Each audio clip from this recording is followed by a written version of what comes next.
Hi there! Have you ever wanted to build a Pauper deck? Are you an Aggro player? Do you like playing the black color? If your answer to those questions was yes, I might have something just for you. Introducing Zombies.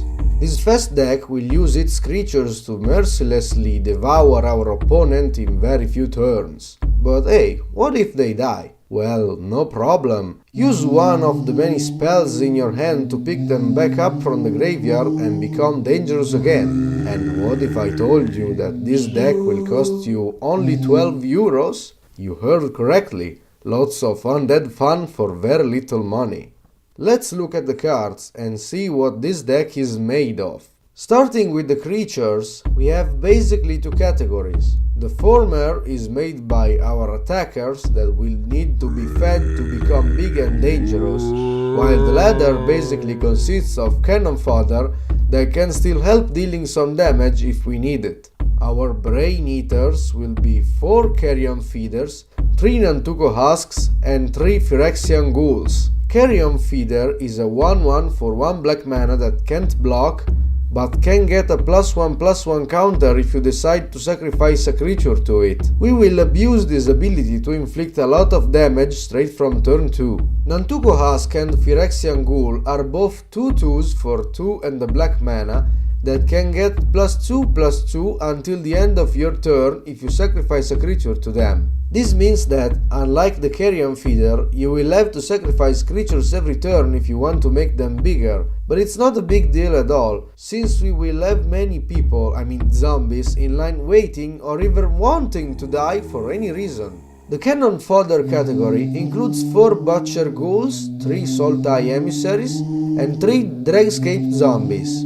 Butcher Ghoul is the perfect sacrificial candidate since it's a 1/1 for 1 and a black with Undying, an ability that brings a creature back from the dead with a +1/+1 counter if it doesn't have any +1/+1 counters on it already when it dies, meaning that we will sacrifice it as soon as it comes into play to enlarge our brain-hungry attackers.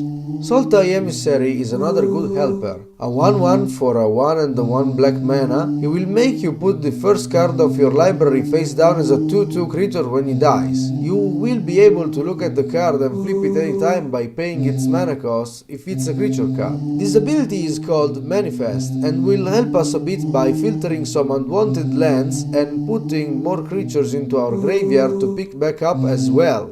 Finally, we have Dregscape Zombie, which helps us in a slightly different way. A 2/1 for 1 and a black mana is apparently boring card, has a very interesting ability called Unearth.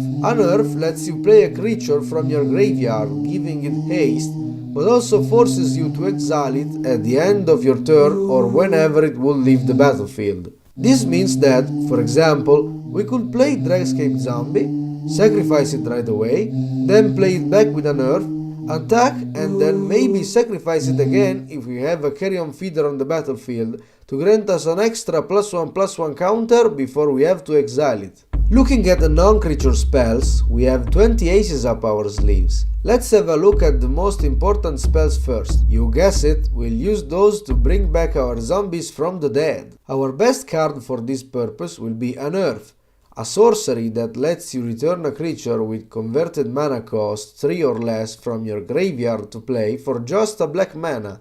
We'll have a playset of these, of course. Since every creature of our deck meets Unearth's criteria, we can basically play everyone from our graveyard by just spending 1. Great value! Also, we can spend 2 mana to discard this card and draw a card from our library with the Cycle ability, in case we don't have anything interesting enough in our graveyard yet. Then we have 3 copies of Ghoulcaller's Chant, a sorcery for 1 black that lets us return into our hands 1 creature or up to 2 zombies from our graveyard.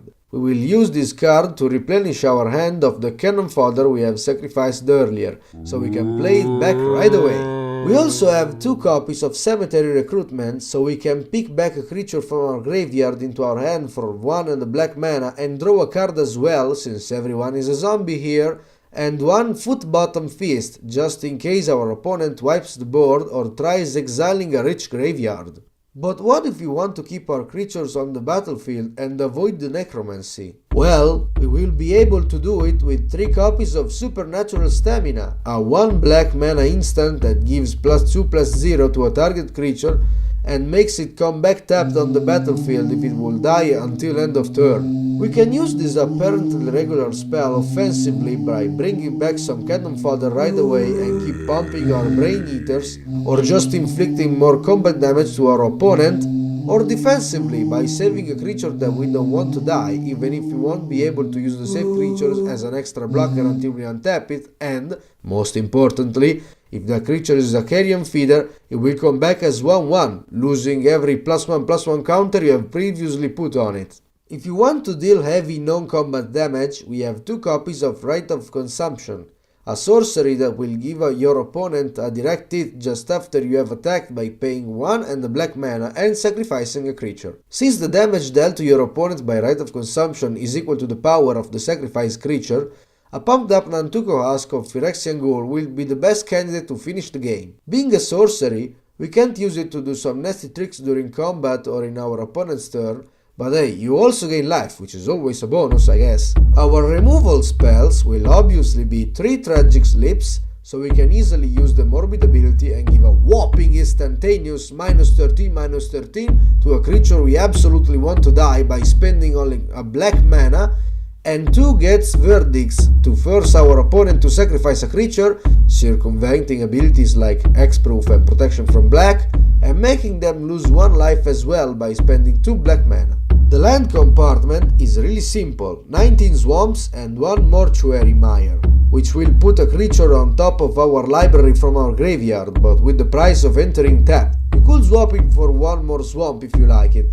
It's not a necessary card to have. Our sideboard will contain 3 copies of Duress and 2 copies of Dash Hope, which will help us picking or avoiding removal spells and other nagging stuff that we don't want to see, 2 Contaminated Grounds for our opponent's lands, especially non-basic, 2 Sylvok Lifestaffs that will gain us some life while we sacrifice our creatures, 2 copies of Wrench Mind for some quick discard fun, 2 Shrivels if we need to wipe the battlefield from weak creatures, especially tokens, and 2 Sinister Possessions to slow down your opponent's attacks or blocks with a 2 life tax. And that's it! For just 12 euros you can build a powerful and fast deck that will grant you loads of fun and Friday night magic or just casual playing with your friends. Do you like this deck? Like this video and maybe subscribe to this channel. Have you got any suggestion? Write everything in the comments. And as always, remember to have fun!